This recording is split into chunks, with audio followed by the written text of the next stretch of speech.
იყო ერთი ვაჭარი, რომელსაც ერთი ვირი ჰყავდა. ერთ დღეს ბაზარში წავიდა და იმდენი მარილი იყიდა, რამდენი სიდვასაც ვირი შეძლებდა. აპირებდა მარილი მეზობელ სოფლებში გაეყიდა და ცოტაოდენი ფული გამოემუშავებინა. სახედარს ტვირთი აჰკიდა და შინისკენ გასწია, რომ ნაყიდი მარაგი დაებინავებინა. ვაჭარი და ვირი გზად ნაკადულს მიადგნენ. მას ზეხიდის ნაცვლად ერთადერთი ვიწრო ფიცარი გაედოთ.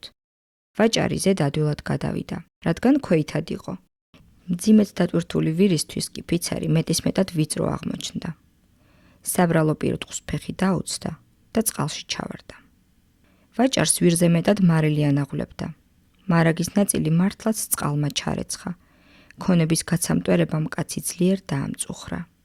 რაც ვაჭრისთვის უბედურებად იქცა, ის ვირისთვის პირიქით შვება აღმოჩნდა.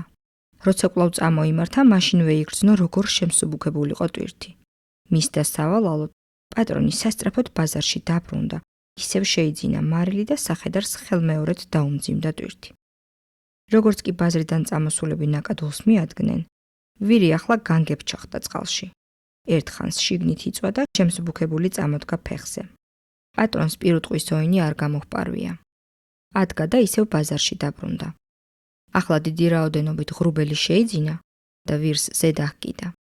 როდესაც ისევ ნაკადულთან მივიდნენ და ვიწრო ფიცარზე გადიოდნენ, ვირი ისევ ნაკადულში ჩახდა. მაგრამ ღრუბელი წყლით გაიჟღინთა და ფეხზე ამდგარ სახედარს უწინდელზე ბევრად მძიმე ტვირთი დააწვა ზურგზე.